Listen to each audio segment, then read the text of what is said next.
Welcome in to another edition of the JMU Sports News Podcast. I'm Bennett Conlon. I'm joined by Jack Fitzpatrick. And later, we have a second Bennett.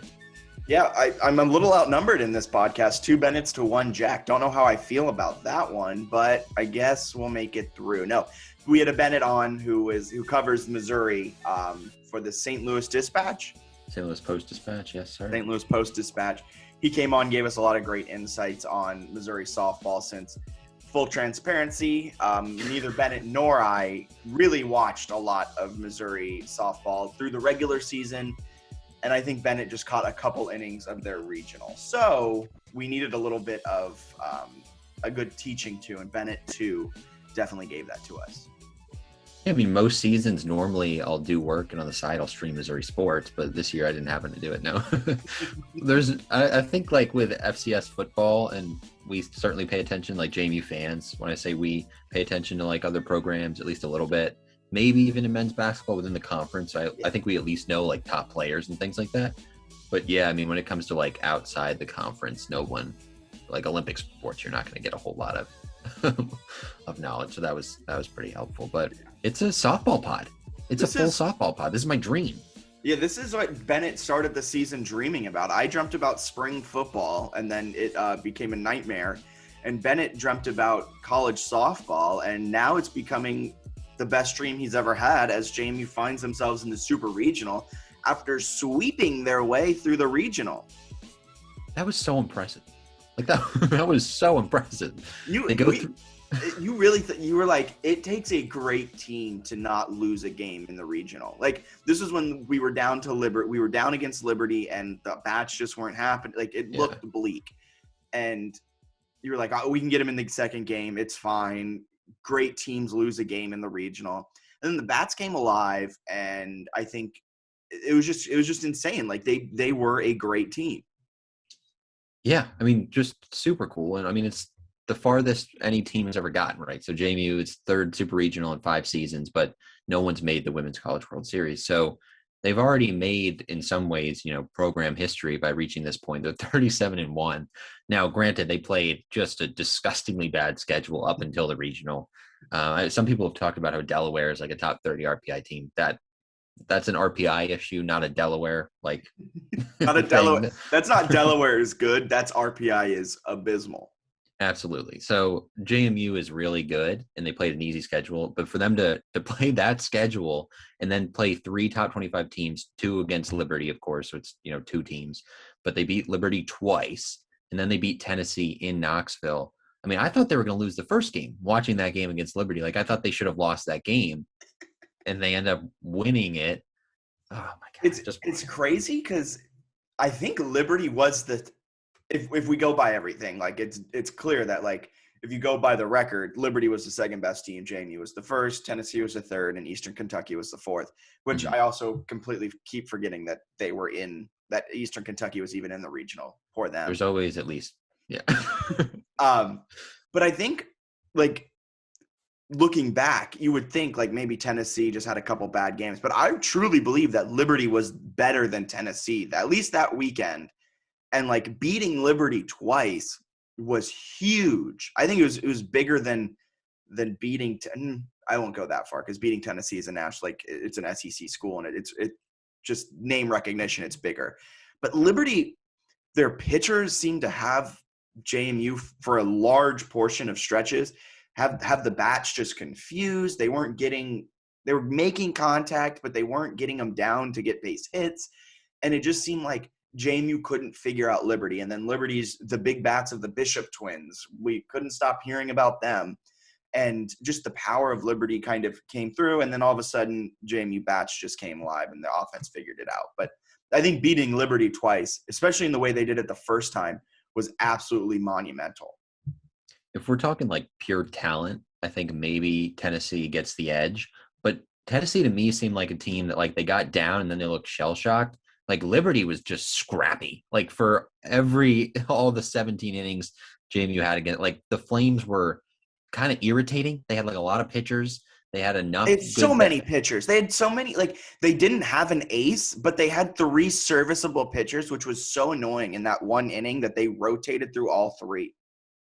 I think JMU benefited a little bit that they didn't use Emily Kirby a whole lot. She actually came in relief, and they hit her pretty well in that second game against Liberty with the first Sunday win. But I think they benefited from Liberty had to win twice on Saturday. They had to beat Tennessee in the second game after JMU had already beaten Tennessee, but they also had to play Eastern Kentucky. And I think that one went a full 7 innings. So like they were kind of laboring a little bit where all the pitchers had to pitch. And I know Odyssey won a lot, but like to have a day's rest between starts, I think is pretty valuable. So I think there was beneficial, is good things there. Like if Liberty wins that first game on Friday, I don't think it's crazy to think that maybe Liberty would have gotten out of the regional. Yeah, I think that was the game. Like if JMU had to then play Eastern Kentucky and then beat Tennessee, like the Tennessee game was no gimme either. Like it was a hard fought win for JMU. So you don't even know I'm assuming they beat Eastern Kentucky, but I can't assume they beat Tennessee in that second game on that day. So like, who knows if JMU even makes it to the regional final? Like winning that first game, was it in 10 innings? Yeah. Was huge. Like that, like looking back, hindsight's 2020, but that game you could argue was for the regional. It was massive. I think Tennessee underperformed. At the same time, I think Tennessee was significantly overrated, right? It's a team that's ranked like 18th in the polls, and they got a 9 seed. Yeah, it's the SEC bias, and it was funny because JMU fans were saying it after they beat them, and everyone was calling an upset, which it was, but it was an upset perfect in the making, where it's kind of like with Michigan in 2019 when they ousted the host and they made it to the Super Regional. Michigan was a little overhyped. JMU that season was in the running to host a regional, and they didn't, and so JMU was a little underhyped, and that was a perfect storm. And then the same thing this year. Tennessee's way overseeded. I wouldn't necessarily say JMU was underseeded because they played an abysmal schedule. Yeah. But I think for the most part, Tennessee was just way overseeded, and JMU was the third team in that regional. Yeah, I mean, JMU, Liberty, and Tennessee all seem like pretty even teams. And I think that was maybe the national perception was like Tennessee is going to cruise through, but anyone who's really followed the teams knew. And I thought JMU was better than Liberty coming in. And I think that kind of proved out to be true. But Liberty impressed me a good bit. I thought they were well coached and played hard. But Tennessee, they kind of stunk. I mean, they struggled a little bit with Eastern Kentucky early in that game before putting it on and cruising. And then JMU beats them where, Tennessee scored in the first and then couldn't score again. And Liberty went out and hit like a grand slam or something big in that win against them. I mean, Tennessee was not impressive. Tennessee didn't have offense. No. And then their pitching was like good, but it was Ashley Rogers and nothing else. Yeah, and their pitching wasn't good enough to overcome having no offense. Like the offense needed to like put up 3 or 4 runs, and they were just stinking up the place with 1 or 2. Yeah, and then the one time they had like any sort of offense going, they got shelled by Liberty and tried to use multiple pitch. It was just kind of a mess. So yeah, I think it was questionable going in that they were a 9 seed, and that was proven kind of true. Yeah. Even if people weren't talking about it a ton. But we got to talk about Odyssey's performance. Yeah, what do you want to talk about? Do you want to talk about the 100 million pitches she pitched on the first day? Do you want to talk about her crazy game against Liberty? What do you want to talk about? The Tennessee game? Like, I knew that she was a very good player. I did not know she had that in her. Like a 19 strikeout, 10 inning performance, because in 2020, she like that shortened season, she had an ERA of 6. Yeah, I think she was dealing with injury and things like that. But like she played a couple of big games. She got shelled a couple of times, like against good opponents. Like whenever she faced good, like she was really good. And this was, I think, was our question coming into this season. We were like, we know Odyssey is CAA great. Yes. Is Odyssey like SEC good? Or is she Big 12 good? And we didn't have any of the invitationals to start the season to kind of gauge that. And the last time we saw her was against Georgia, an SEC team that shelled her for 8 runs, was it?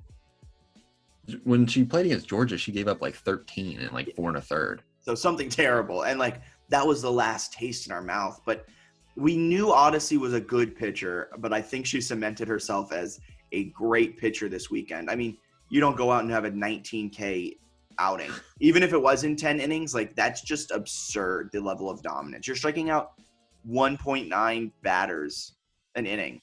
Let's round up. Essentially 2 batters an inning, which is insane. Just unbelievable. And like she broke Megan Good's record of 17 strikeouts. Megan's 17 strikeout performance, or I think it was 17 or 18, but it came against Towson in a 9-inning game. Yeah. So that one went to extras too. So it was like, all right, like when you're looking at the records here, it benefits to have a little extra time, I guess. But just crazy for her to go out and do that. And like she's been considered like a top 100 player because of what she can do as a pitcher and hitter. And a Like she's batter. really good. Yeah, she's a Power 5 caliber player. But it was just a question of like, can she carry a team for an entire regional against like a Tennessee and a Liberty? I mean, top 25 teams, and she absolutely did. Yeah, I mean, insane that she did that. And then in the Liberty game, I kind of glossed over the Tennessee game just because it was a little bit of a snoozer. But it was great, a great win. But against the Liberty the second time, and then she comes in and she has a clutch hit. Like, not only is she a great pitcher, and then we'll talk about Alyssa Humphrey coming in for probably some of the biggest innings. I mean, she'll have bigger innings against Missouri, I assume, but some of the biggest innings to her career up to this point. But then Odyssey pitched a great game and then had clutch hits in the game to help her own cause out there in the circle. She's just a really good player to have. And like they've got so many of those where you're like, when Kate Gordon comes up or Sarah Jubis, Odyssey Alexander. Pitch around Kate Gordon, right? We'll get into that. But no, I mean, just they've got so many players that really contribute across the lineup. And it's a deep, complete team. Like it's a team that's good enough to, we'll get into this later, but good enough to get out of the super regional and obviously good enough to advance through the regional. And it was exciting to see Odyssey have this stage because she's waited a really long time. Like you can make an argument that she could have been given more innings and things like that against top caliber teams, but Megan Good got them, and you can't argue against Megan Good eating up innings because she's arguably the best athlete like in JMU history. Yeah. But to follow that up and still like stand out with your greatness is so cool. Yeah. Her performance just is insane to me. Like she isn't the GOAT. Like I think that's reserved for Megan Good. Yeah. But she has put together, it's kind of like when you're debating like the GOAT of not football, but like you're debating someone where someone's clearly cemented as the number one. And when you say it, you're debating the second. I think Odyssey, especially after this last weekend, has made a real case that she's the second best player to ever step foot at Veterans Memorial Park. I think it's hard when you talk about this to go away from a two-way player, right? So it's pretty much, it's like Megan and then Odyssey and Jalen and Kate Gordon. What she's done statistically as a batter is unbelievable. Yeah, it's fantastic. But it's so hard when you also look and it's like, oh yeah, Odyssey Alexander had a 19 strikeout game in a regional. Like it's hard to say, oh, Odyssey hit 7 home runs or however many she hit this season and had a sub-1 ERA. It's like just crazy. It's just hard. You can't really. And Megan Good, who had like a 1.9 ERA for her entire career, plus 100 home runs or however many she hit. Like, you can't argue against that. Kate Gordon's offense is amazingly, stupidly good. And what she did in the CAA championship was just not human. But it is hard to go against a two-way player. I don't know how we ended up on this topic of who's the GOAT debate. Yeah, a GOAT number 2 debate, but I'm just looking at the box score for that game, and Alyssa Humphrey's 1.2 innings pitched. Mm-hmm. Oh, they gave the win to Alyssa Humphrey and the save to Odyssey. Yeah, she ended up getting the win because that's when they ended up scoring the go-ahead run. She pitched 2 outs after that, I think. Okay. Oh, yeah, we were debating it if she had come in after they took the lead. I think Odyssey gets like JMU's first save of the season or something weird. It is. It is the first save of the season, but it's – Poor Johnson came in for 1 batter, struck out 1 batter, and got stuck with the L. That is tough. She must have. Alyssa Humphrey. This was my segue to Alyssa Humphrey and her amazing 1.2 innings pitched. That just needs to be appreciated in so many ways. That she was able to step in. Mm-hmm. He only allowed 2 hits, 1 earned run, struck out 3. Like, fantastic. Like, that was exactly what JMU needed and what specifically Odyssey needed in that moment, who had pitched up to that point over 200 pitches and was getting tired. I don't know if that was necessarily like a throw in the towel move of we're putting Alyssa in, let's get her some batters faced and we'll live to see game 2. And then the offense came alive and then they kind of readjusted. Not entirely sure if that was the plan, but whatever the plan was, it worked out perfectly. I think it was kind of like a let's see if we can throw a different look and keep it at this for her to come in with the team trailing and keep it at that mark in that opening inning that she had, and then let the offense kind of go to work was huge because then it does bring in the opportunity of like, okay, let's bring Odyssey back in and finish off the game. And I think Alyssa, if they don't come back, maybe Alyssa finishes the game or something like that. But she was good. She came in and she's not a two-way player, right? So she hadn't played in the first two games of the weekend. They're like, oh, hey, we win this game, we go to super regionals. We're down 2 runs. It'd be kind of cool if you held the lead there. Like, good luck. And she comes in and and she was great. She was awesome. So that was a huge performance. The best part about her coming in was you're going from Odyssey, who's just pitching 70-mile-an-hour heaters, and then you come to Alyssa, who's pitching 45-mile-an-hour, like, off-speed and it was just such, like, as a batter, that must just spin your mind around. Like, you're sitting there, like, you've seen – not only that, you also played that first game where Odyssey pitched over 115 pitches to you, so you're just used to things whizzing by you. And things would be, like, held up in the zone at 45, and the batter would just be like,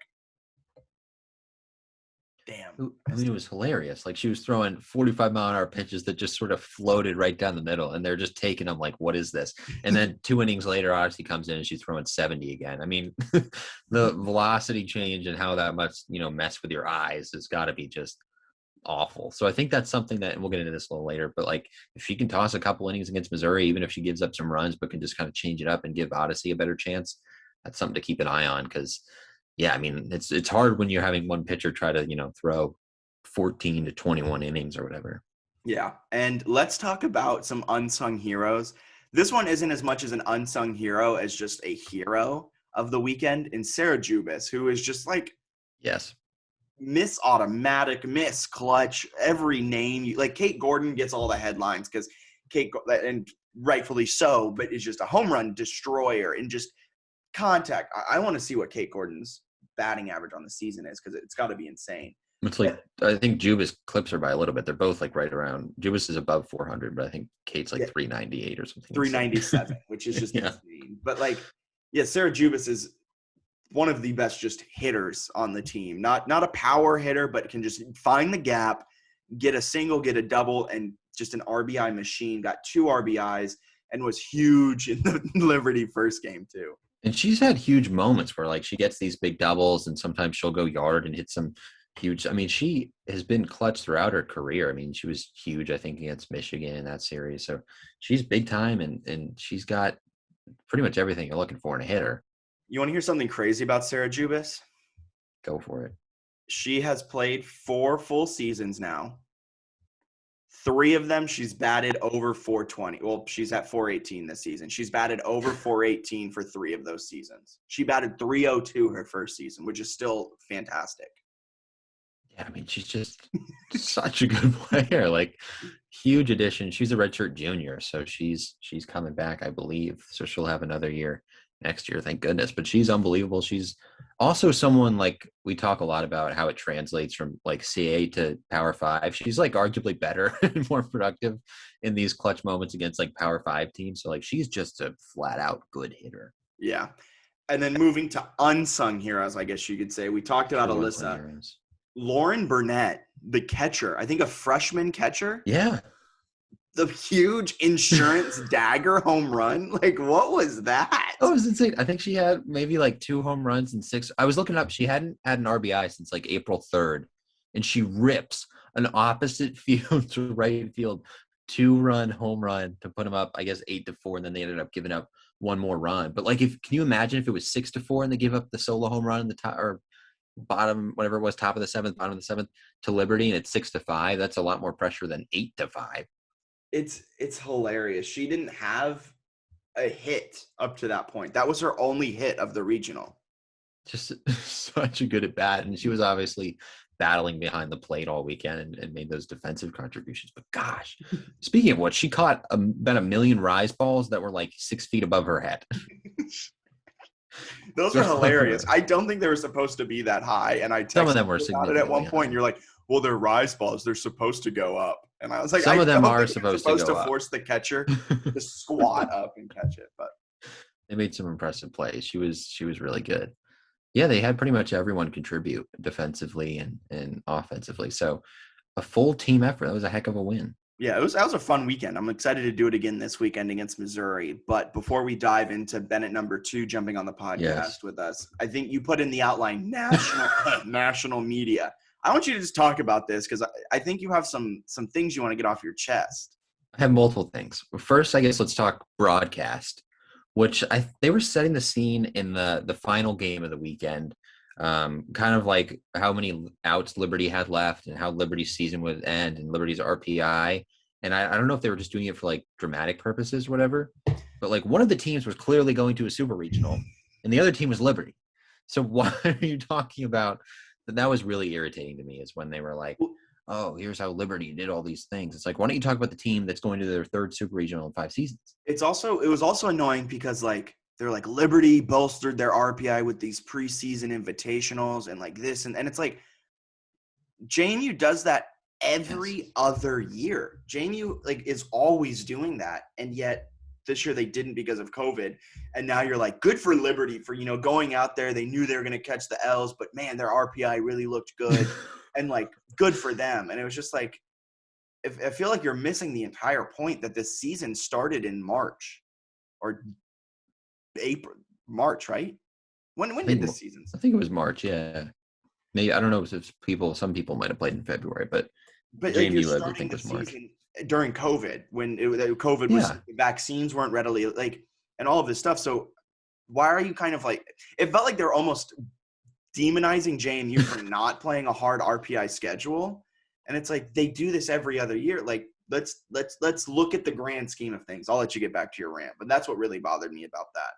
no, it's funny because they kept putting up a graphic with like SEC teams, and they're like, "Wow, look at their strength of schedules." It was like, all right, well, like they just beat Tennessee, having played no one else. So maybe let's look at the teams and what they're doing directly in front of you instead of being like, "Have you seen Tennessee's like April 4th series?" Like nobody cares.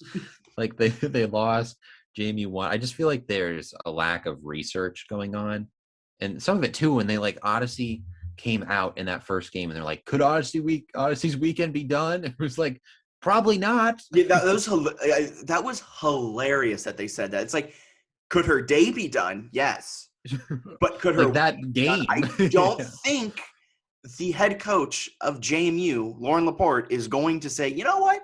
In a winner-take-all game 2 on the third day of a regional, I'm going to throw out Alyssa Humphrey, my true freshman, when I have a monster of an ace. What? Wouldn't have made any sense. Also, they would have brought in Humphrey in relief, had her go 4 innings, and then had her throw the next 7 in the other game. Like, Were they what looking are at you her like saying? Alexis Bermudez? That she can really. I've heard good Just things. just wild because like Bermudez did such a great job stepping in when Odyssey was hurt against CAA teams, but obviously hasn't really been used as much when Alyssa and Odyssey have both been healthy. Yeah. That's not hard to look at. You could find that in like a game log. Like you just, I don't know, if you're covering an entire regional, and then it's the third day of the regional. So like Yep. at this point, if you hadn't researched JMU much before, now you should very much be aware Yep. that they're probably going to advance just based on like odds where they have 2 games, they only need to win 1. And God, the amount of things they said where I was just like, that is completely off base. And then the twins. They did a lot on the Bishop twin, who are awesome. They had a great career. Yeah, good for career's them. over. Like, they didn't do a lot for Kate Gordon.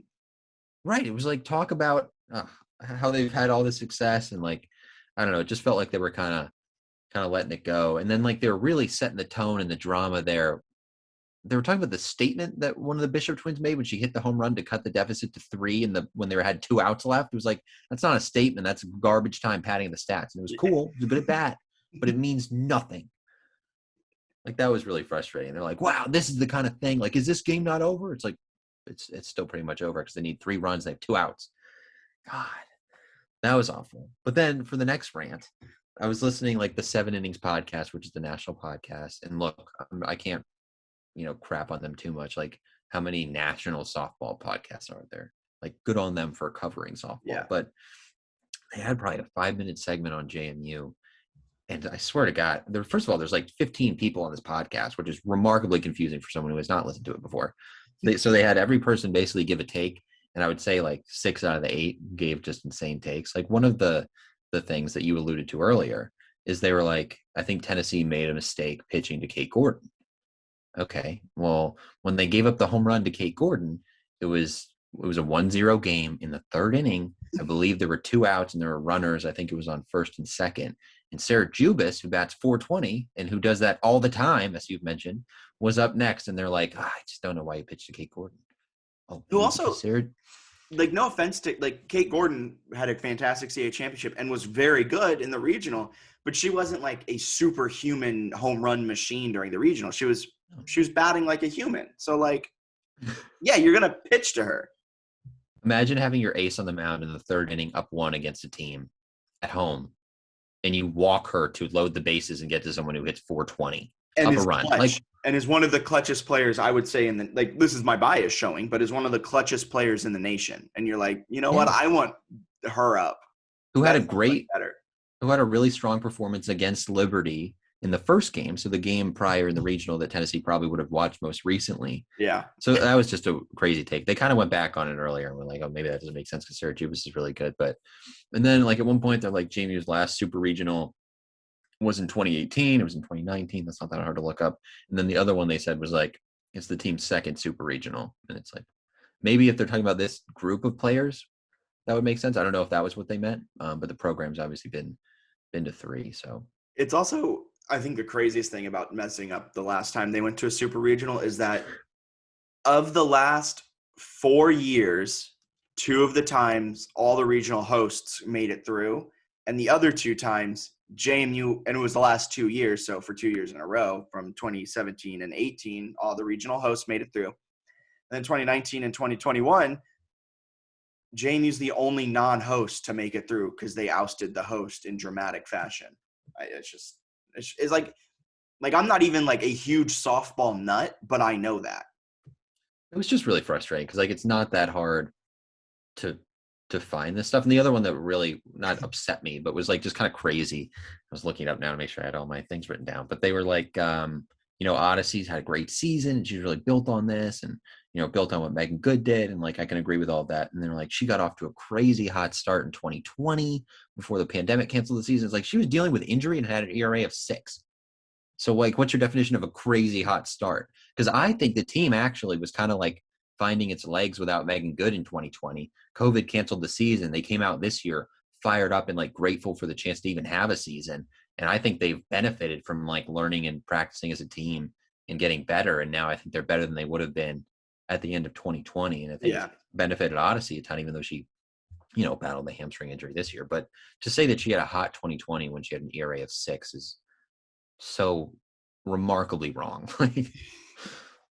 Well, let's move from national media to regional media and welcome in Bennett Durando from the St. Louis Post-Dispatch, who gave a fantastic breakdown of what to expect in this super regional, what Missouri does good, what Missouri doesn't do too well, and what JMU fans can expect out of a packed house in Columbia, Missouri.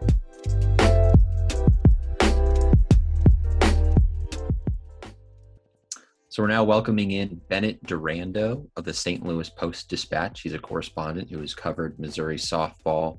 And Bennett, I guess first, cool name. But secondly, can you take us through, I guess, how long you've covered Missouri softball and how long you've followed the program and things like that? Yeah, so I've sort of been following along and sharing coverage with the other Mizzou beat writer this season. And before this, I would do a lot of features on them for the Columbia Missourian where I used to work. And so really most of the Larissa Anderson era here, and it's just been sort of fascinating to chart the way that she's taken the program from a situation where they had a postseason ban. They had controversy with the former head coach, Aaron Earlywine, and all of a sudden they're a national seed hosting a super regional this weekend. What she's done has been pretty meteoric here, and I think a lot of fans in the sports community in Columbia have sort of latched onto it. So it's been an exciting time for them. I think one of the things that's interesting is Larissa Anderson was, at Hofstra for a really long time, so she's familiar with JMU. I don't think most JMU fans or probably casual softball fans or maybe knew that she was at Hofstra and now is at Missouri. But what can you tell us about Larissa, or coaching style, and what she's like as a person? Right. Well, so it's sort of funny the connection that she has, having been a former conference rival of JMU. She was at Hofstra for, I think it was 18 years, 16 years. I had a conversation with her last year about the most meaningful or memorable game that she had ever been a part of in her career. And she pointed out her very first regional game as an assistant coach at Hofstra in 2003. And they were going at Nebraska, who was a national seed, and, odds stacked against them. I think everyone was sort of wowed by the hospitality and everything about it. And before that very first game against Nebraska, because Hofstra was the lowest seed in the region, they had like a ridiculous batting practice. They were all hitting home runs from their practice field onto the field where Nebraska was warming up. And the Nebraska coaches sort of huddled together and decided, okay, we can't pitch our number 2 starter. We've got to go with our ace for this game against Hofstra. And they made a last second pitching change before the game. And I think everyone, and what stood out to Larissa about that was just that you can be so overlooked for being a small school or for being that mid-major. And once you're finally in front of them, a lot can change. And they ended up winning that game on a 3-run homer off of Nebraska's best pitcher, which also is sort of funny, shares parallels to the 3-1 win for James Madison against Tennessee last weekend, I guess. But if there's something about Larissa that's sort of most characteristic for her, it's that she loves to be an underdog. She loves to convince her team that they're an underdog no matter what. And so I think while a lot of Missouri fans might be overlooking James Madison this weekend because they're not Tennessee, they're not the top seed out of that regional, Larissa is going to make sure that her team is not overlooking James Madison, because on paper, it's still a great team that's won as many games as it has in a row. So I don't know. She has that sort of chip on her shoulder mentality. Mizzou was picked to finish 8th in the SEC this year. They end up number 8 in the country in the tournament. So any way that she can sort of twist things to convince her team that they need to have a chip on their shoulder, she's going to do that. And I think she'll find a way to do that with James Madison too. Yeah, she did that pretty well at Hofstra, I would say, considering I think they took down JMU in the CAA finals twice, and both times JMU was the favorite. And so she does a good job of that. But now I think JMU is going to try and kind of repay that favor. But from what we saw in that regional, Missouri, they had more runs than they had allowed hits or something crazy. They had a no-hitter. What makes Missouri such a potent team now in the postseason? Yeah, the sense here right now is that they're playing their very best softball of the year, that they're sort of peaking at the right time, because this is a team known for its offense and for its power hitting. Mostly they entered the regional tied with the school record for most homers in a single season. The very first hitter of the regional broke that record. And so, I mean, that's been their identity, the home run ball. But I think what makes them a little extra scary right now is that their pitching, which is not at all their greatest attribute, was just dominant in the regional. They allowed 2 hits in 20 innings. Didn't have to go to the bullpen at all. It was Jordan Weber, who was 5 outs away from a no-hitter on the first game.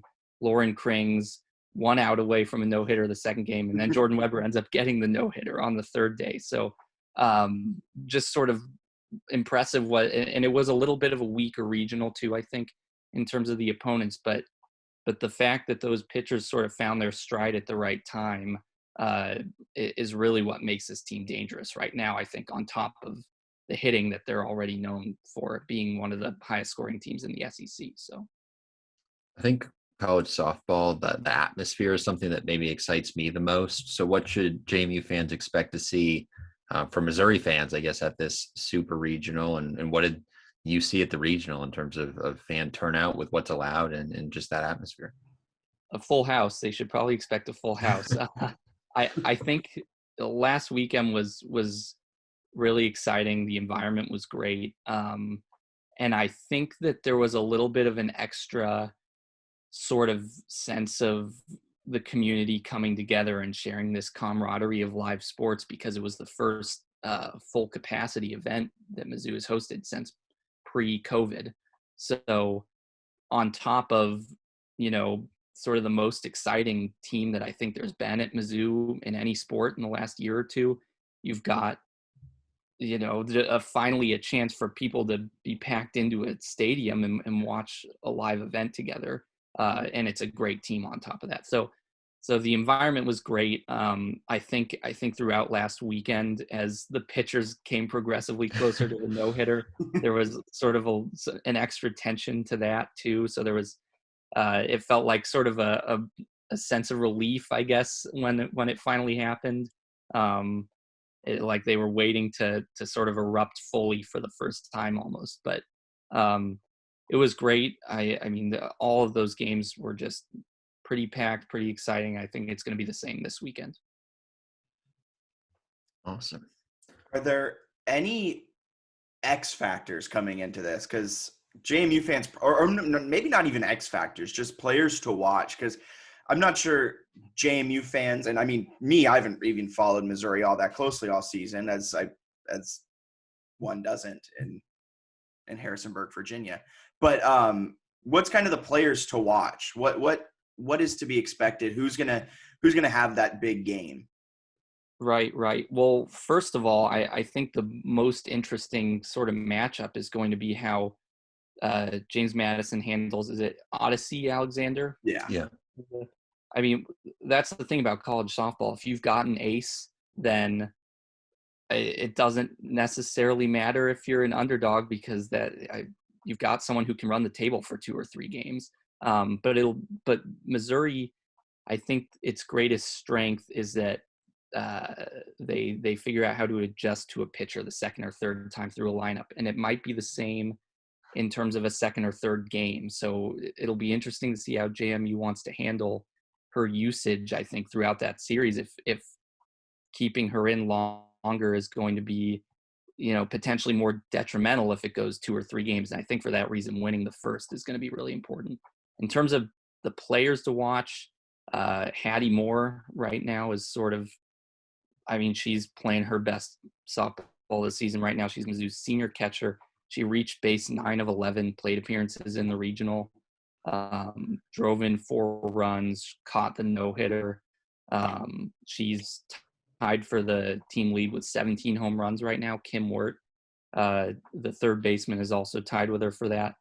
Yeah, there's a lot of exciting players up and down the lineup. Those two, in terms of the power hitting, are going to be sort of the ones where Alexander's going to be sweating it out, trying to avoid the home run ball all weekend, I think. But they've got players who can hit the home run ball up and down the lineup. I mean, I'm trying to think. Emma Robbie, the first baseman, has quite a few home runs too, and she's in the back half of that lineup. So at any moment there's a threat of the long ball for this team. Yeah, I mean, looking at Missouri's stats, it's kind of horrifying if you're a JMU fan. You're like, how many home runs do they have? It's really impressive what they've been able to do across the lineup. And I was curious, just one last one, as you had mentioned the atmosphere and sort of the first one of the more meaningful sporting events for a couple of years for Missouri. I think you had a tweet that a lot of other coaches were there. What was that like in terms of, I guess, other programs supporting Missouri at the regional? That's the other thing. I think this Mizzou softball team right now sort of symbolizes the most optimistic moment in Mizzou athletics in a long time. Last year you had, I mean, with football, the first-year head coach in Eli Drinkwitz, who sort of took a program that had also come off a postseason ban. He lost a lot of players, as happens when you have a new coach, ends up going 5-5 in an all-SEC schedule. Had a lot of charisma. I think the fans bought into him.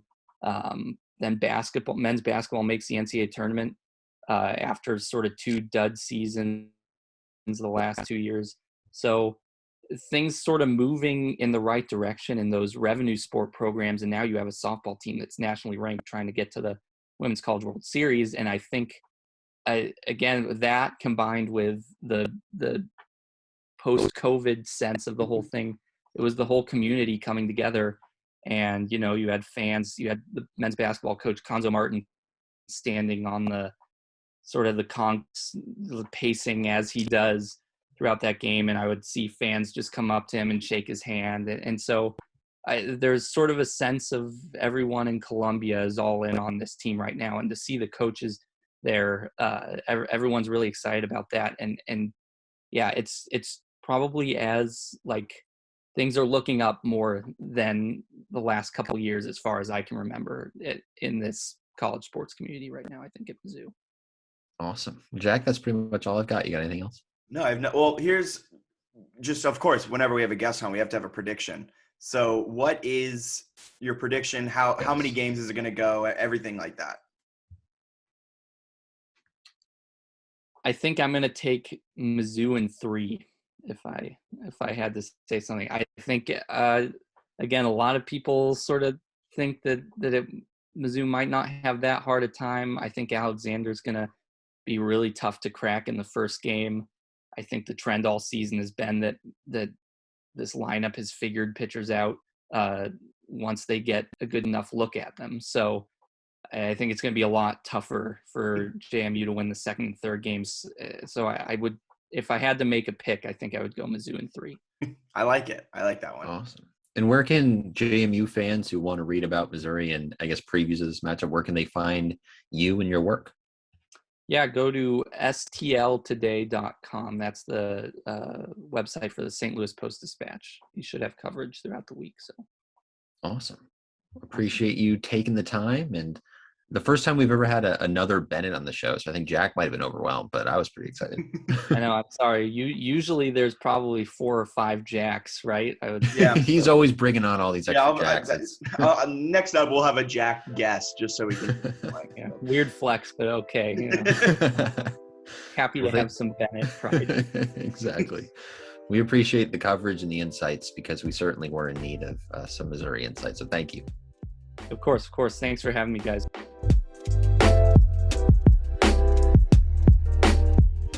Always good to have another Bennett on the podcast. It made me feel at home. All right. No, it was fun though. He gave us some pretty good insights and I enjoyed those. And the one that I want to kind of kick to you that I think is interesting because we've talked about this offline, but he had mentioned that Missouri is really good at figuring out a pitcher. And JMU's plan appears to be to ride one pitcher. So what's your level of concern with that?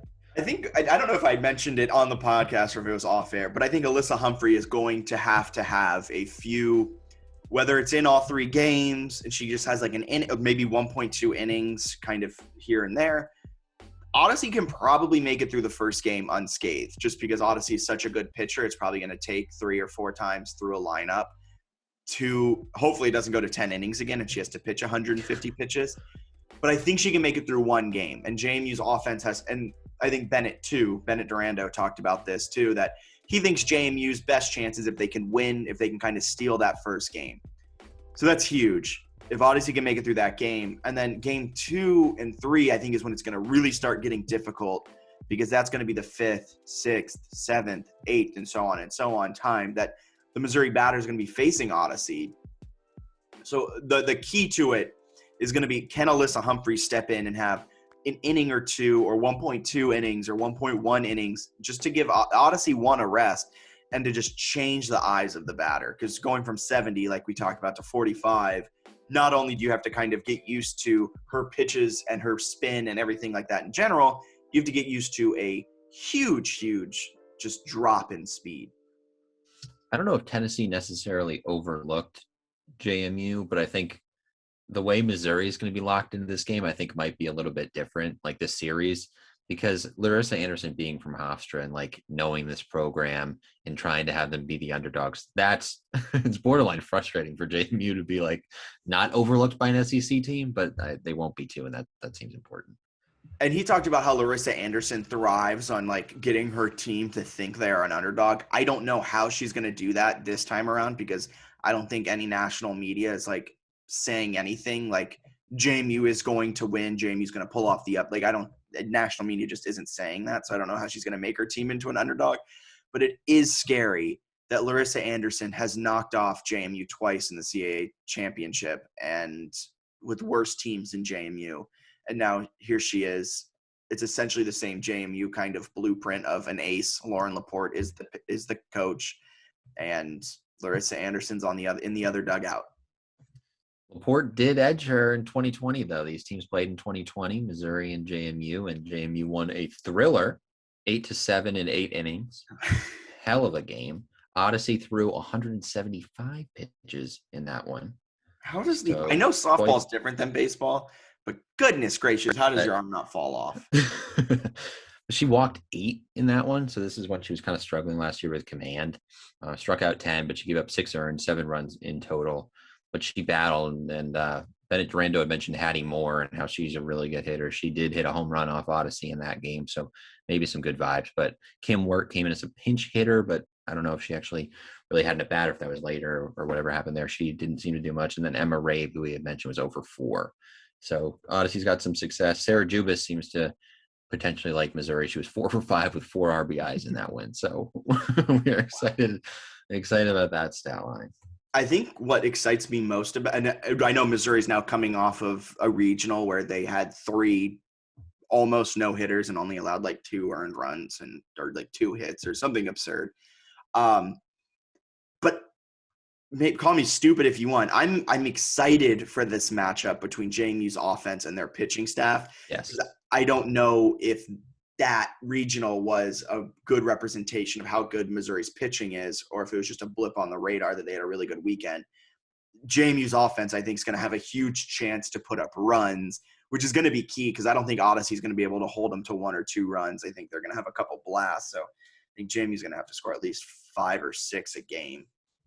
I think Missouri's regional is one of the weakest regionals. Just looking at the teams there, like they had 3 other teams that really didn't put up much of a fight and weren't all that good RPI wise or any ratings wise. And I think Iowa State was the second best team, and they lost a game before playing Missouri and getting to the final where they got no hit. So I mean, I don't think they were impressive. And the pitchers for Missouri, they've not been perfect this year, I guess, until you get to that last game with the no hitter and things like that. But they're young, I think, which is interesting. Where you've got young pitchers who are potentially hittable. Where I don't think Odyssey Alexander, even if she's giving up runs, getting too rattled, where maybe you can sort of scare the younger pitchers. And the other thing is they have one pitcher, she's a freshman or a redshirt freshman, who averages like more than a strikeout per inning. But the girl who threw the no-hitter and is kind of the ace, I think she's a sophomore, she does not average a strikeout per inning, which when you look at like softball aces, pretty much all of them are getting crazy strikeout numbers. And if you take this JMU team against their ace and you put the ball in play, yeah, some of those are going to find the outfield grass or go over the fence. So I think it's going to be way different, I think, than the regional where it was like Odyssey carried the way and they scored, some runs to help her out. But it was like kind of a pitching performance, at least in the first 2, that really helped them win. This one feels like, yeah, maybe it'll be like 2020. And you got to win a game 8-7 or something like that, or 8-6, like they beat Liberty in the regional final. So I'm excited because I think that makes for very good TV. Yeah, I think it's going to, for JMU to win, they're going to have to win with offense, which kind of worries me because it seems like in times, like in the postseason, that JMU's offense struggles a little bit. I mean, they kind of did in the first 2 games, and then their bats came alive against Liberty. So hopefully they can get their bats going because that's the only way they're going to beat Missouri. If Odyssey can hold them under their, 6.67 they average a game. Yeah. If Odyssey can hold them to about 5 or 6 and JMU's offense can score 6 or 7, of course, that's how you win a game because that is more than what Odyssey would be allowing. But that's so much. I can sit here and talk about that, and it's so much easier said than done, especially when they have a home run hitter batting first, second, third, fourth, fifth, sixth, seventh, eighth in the dugout. Yeah, they're really good. So it's going to be pretty fun. I guess they won the one against Liberty 8-5. I said 8-6. Liberty didn't actually get 6 runs. I keep messing up that score, but I'm excited for this. I think it's going to be good. You've got the first 2 games on ESPNU. We'll see if it goes to 3 games, but 9:00 Friday, 7:00 Saturday. These are big time matchups. I'm excited for it. It's going to be fun. What's your prediction? We asked Bennett. Bennett Durando's was Missouri in 3, which is very much what you would expect out of a Missouri beat writer. I do think that's a fair. Yeah. I think that is a fair prediction, and that's kind of where I would lean. To be honest with you, I think that might make the most sense. But I'm going to take JMU in 3. I think the program's been building up to make the Women's College World Series, and Like 2016 was the time when like Well, yeah, this you team had the bases loaded. Jalen, I think we talked about this off air too. You had the bases loaded. Jalen Ford was up to bat. You're down 1 in the bottom of the 7th. and they had won the first game in that series at home, right? They're playing at home. I think LSU was the 10 seed, JMU was the 7. So even seeding wise, that was like the best chance because they had number 2 UCLA in the other super. I mean, there's no way to spin it. 2016, like, oh, that really probably should have been a Women's College World Series appearance. But I think eventually they will get there. And I don't know. I think the team has a chance to play pretty freely. Like most people are going to pick Missouri to win and assume Missouri will make it. And if you look at JMU, like they've already made it as far as any JMU teams made it. So if you lose in the super regional, like hell of a season, everyone's going to congratulate you. And it is what it is. But I think this team's pretty motivated to make it to Oklahoma City. And I'll say that they do it in 3 games, although I think it's going to be an absolute bloodbath. Yeah, I think, yeah. I'm with you. I lean Missouri in 3. I think JMU's going to steal the first game, but I think they're going to have a really hard time kind of shutting the door on that because it's going to be really, really hard for Odyssey to pitch well in the second and third game. But, just because this is a prediction and you got to get a little hot takey with it, I'm going to go JMU in 2.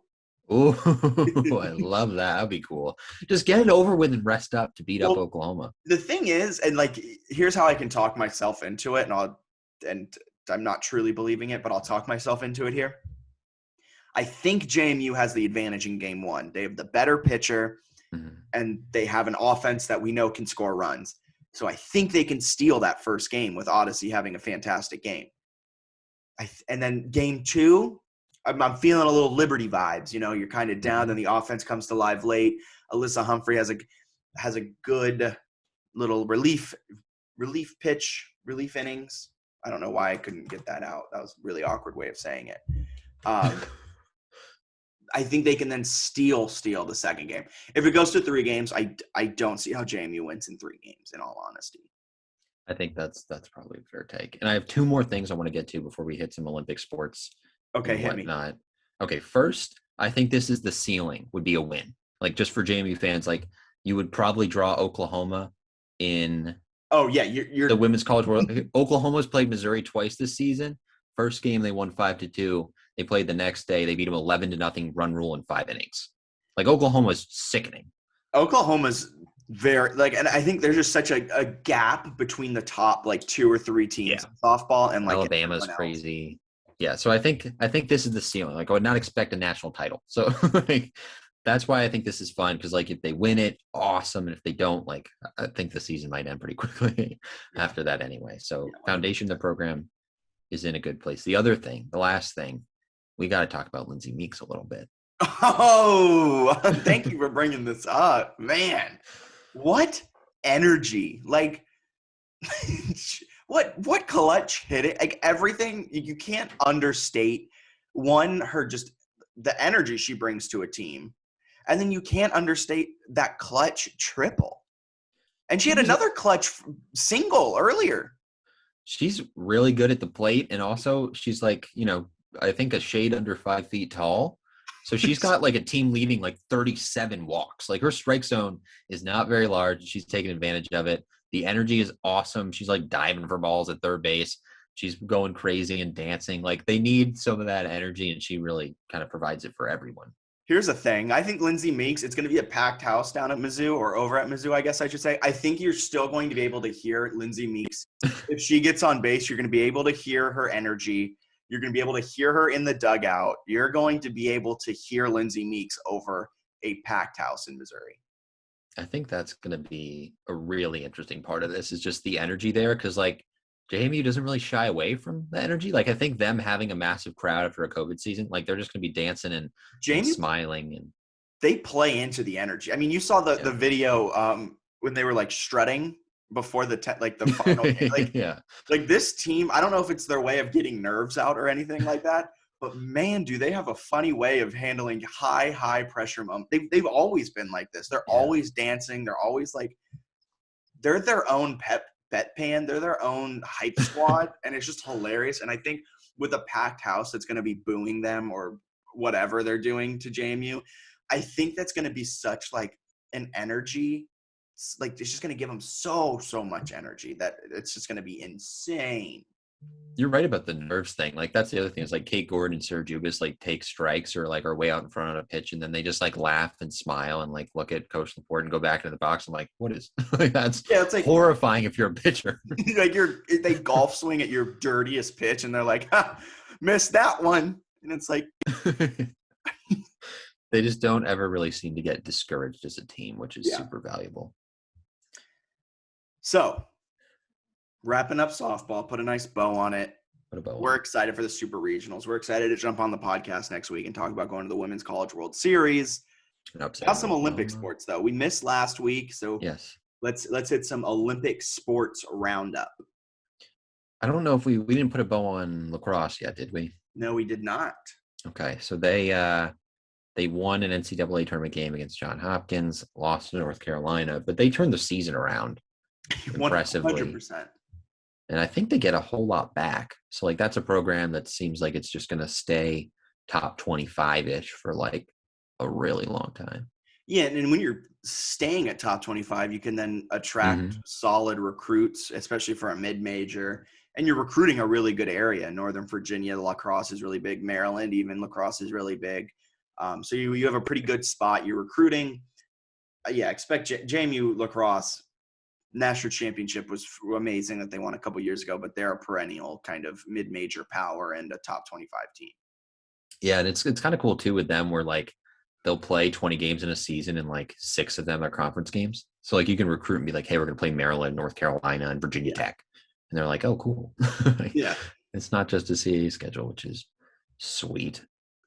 And baseball lost. We got to talk a little baseball. I don't want to. They're not good. Well, they're good. Here's the thing. They have the talent. They got some guys, yeah. They got Chase DeLauder, who was like RCBL MVP, which isn't saying much. He's going up against plumbers and but it was the weird RCBL season where like half the valley that couldn't play the valley went to. So they have him, who also burst onto the scene last season, was going to be rookie of the year in the CAA, was an all-rookie selection and an all-CAA selection this season. You have Trey Dabney, who's been bit by the injury bug, but was an all-rookie team. Josh Jones, who's kind of been up and down with his career at JMU, but he's looked like a lot of potential.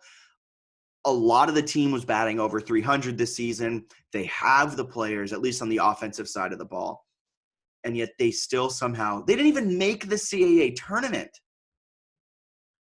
I mean, is Josh Jones even on the team anymore? I don't know. I'm not seeing stats for Josh Jones. He was, and then he wasn't, and then he was, and then he wasn't. He may not be. No, he's no longer. I don't know what happened to Josh Jones. We lost Josh Jones, but they have like a lot of good players. Like Simone's in his 15th year of eligibility. And then, I mean, like guys that they had, I was talking to you about it. I was kind of laughing. Like they had, what is it? It's here we go.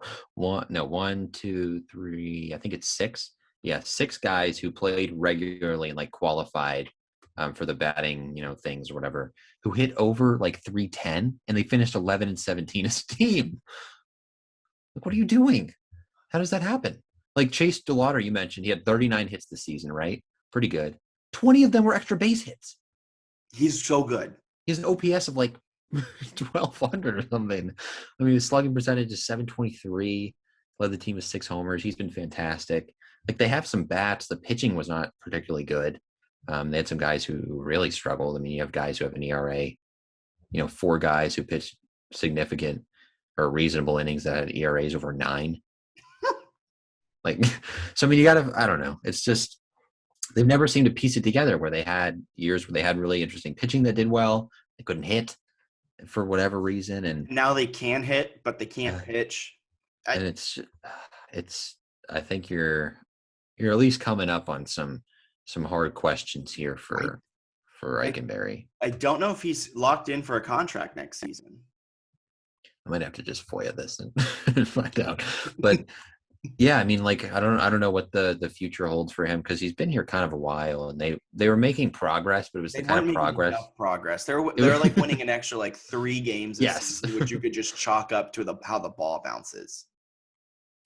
It was very incremental. So he's been around since, they hired him in the summer of 2015. Let me grab all the records under Ike here real quick. But they don't inspire a lot of confidence.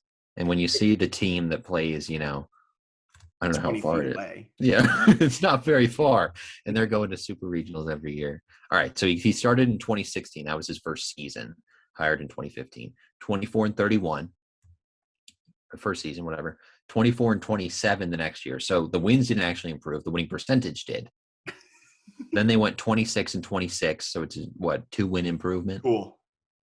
31-26 in 2019.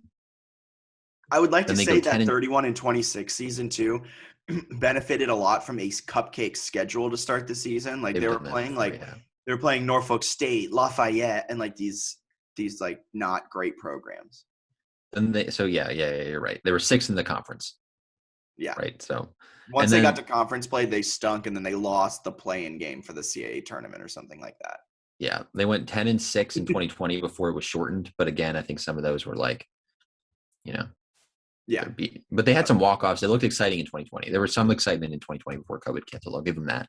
But then they go 11-17 this year. So if you combine 2020, 2021, you're looking at 21-8 or 21-23, which obviously is not good. I mean, they haven't won 40 games. They haven't won 40 games since 2011. Look, this is going to be my last comment on baseball for today's podcast. We might have to get Nick on to have like a full deep dive and a season in review. You got to hit the reset button on that team. Like, look what basketball did. We all were so worried about firing Rowe and you're going to lose so many key players. They just won the CAA regular season and were a blow up in the second half against Elon, away from arguably winning the CAA championship too. So it's just like we've talked about this before, but like the Valley cares so much about like softball and baseball. There's no reason this team shouldn't be able to make a regional at the very least every like 3 seasons or 3 to 5 seasons. Bryce Suter's coming in next season, who's just been tearing up the Valley high school circuit.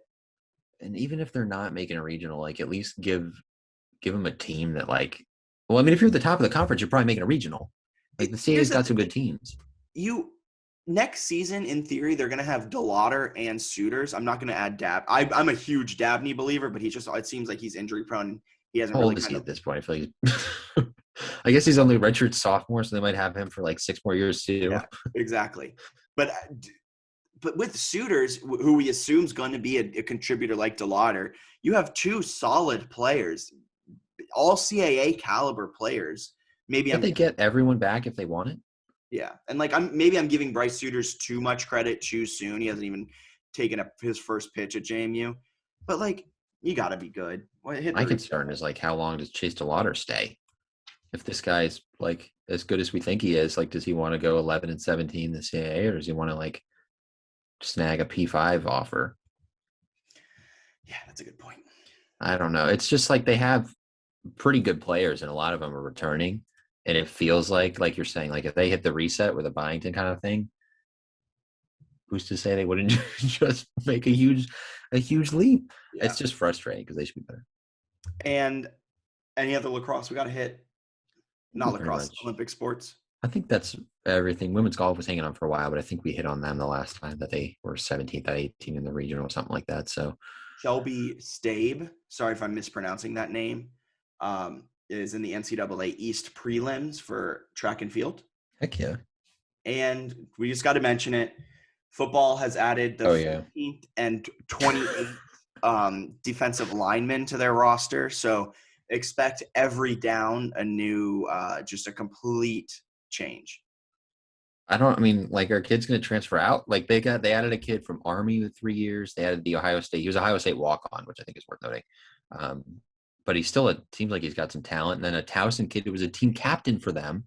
Here's my take. Defensive line is to JMU football as guards are to JMU basketball. They both have an unhealthy obsession, is what you're saying. Unhealthy obsession and just willingness to give out roster spots to a position group you don't really need to bolster anymore. I'm pretty excited to see what happens with that defense as a whole. I think they're going to be gross. And then Cole Johnson. Did we talk about Cole Johnson yet coming back? Oh no, but before we jump to Cole Johnson, it's also worth noting that on top of them being a fantastic D line at the end of last season, 3 or 4 potential starters that were slated to be starters back in the fall, who got injured in offseason, they're coming back. So they are literally like Jalen Green, who was supposed to be like an Andrew Ankra, DACA type of player who got injured. He's coming back. Like Isaac Ukwu. Yeah, God, it's okay. And Cole Johnson now is coming back. And with that, I'm going to make a way too early prediction. I think I made it last time. North Dakota State, JMU in Frisco in the fall. With Cole coming back and what they return on everywhere. And the defensive line additions, I don't know what I said last. I think I said North Dakota State. I feel pretty confident that JMU's going to win the national title. Yeah. I would say JMU's now going to win. I don't think it'll be close. I think they're going to win every game by at least 20. Here's the thing. I do worry that North Dakota State now has that Virginia Tech quarterback it's going to be. That I forgot about. Yeah, he's good. That's why I like them a little bit. If he's anywhere near good, they're going to be great. That's going to be wild. And I still stand by my take that Signetti, one of those early cupcake games, Morehead State opener, you got to win 100-0. That's the only way JMU fans will respect you. And they added they promoted Mike Shanahan. He was a wide receivers coach. You were right, it was internal. I was like, no, they're not going to give it to a wide receivers coach. Of course they did.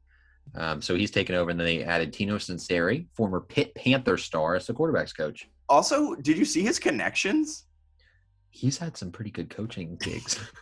He was like the quarterback coach at Alabama with Signetti. It's like I feel like that wasn't getting a lot of attention. Maybe just because I don't know, but I felt like that was a huge one. They got some coaches, and I really just hope though that they start stomping, like run up the score.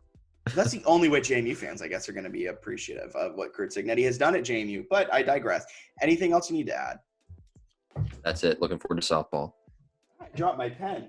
Well, for Bennett Conlon, my name's Jack Fitzpatrick. You guys have a wonderful rest of your day, and tune in to JMU taking on Missouri in the Super Regionals Friday at 9 p.m. on ESPNU. See ya.